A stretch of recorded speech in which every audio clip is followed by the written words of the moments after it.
Self-inflicted curses.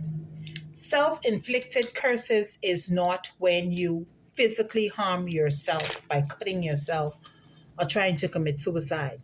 Self inflicted curses is when you walk in total disobedience to what God says and you reap the consequences for your actions.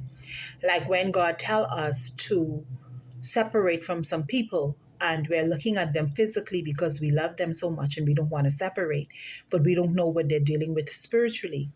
And we continue to be in covenant in relationship with them because relationship is a covenant and we don't realize it. So that means that whatever it is that they're partaking in, we now be partakers in it also, and it comes into our life and it causes curses in our life. So we cause that on ourselves because of our disobedience by not listening to the voice of God and moving when God says. So we cause affliction upon ourselves because curses to come upon ourselves. Also, self-inflicted curses is when you go against what God says and you reap the consequences of your actions. This is what self-inflicted curses looks like. Okay?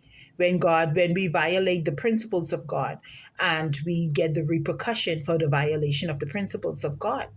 Okay? Like sowing and reaping. Okay, and also there are some that even goes even deeper because we look at things naturally but we don't think about what actually takes place spiritually because we're looking at the natural aspect and not the spiritual aspect. And when we make decisions physically because of what we see and how we feel, we don't think about how it affects the spirit.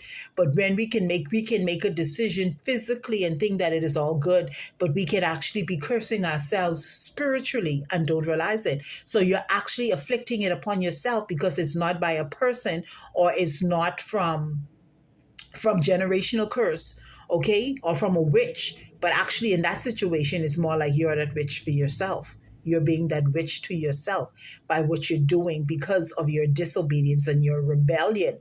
You're causing things to happen to yourself. That's what self inflicted curses is all about. Okay, it's not about physically harming yourself, cutting and all of that stuff. It's about your disobedience to God, and through your disobedience, it causes curses to come upon your life that can actually go into the lives of your loved ones and your children. That's what it's about. Okay, nuggets of wisdom, Lady C.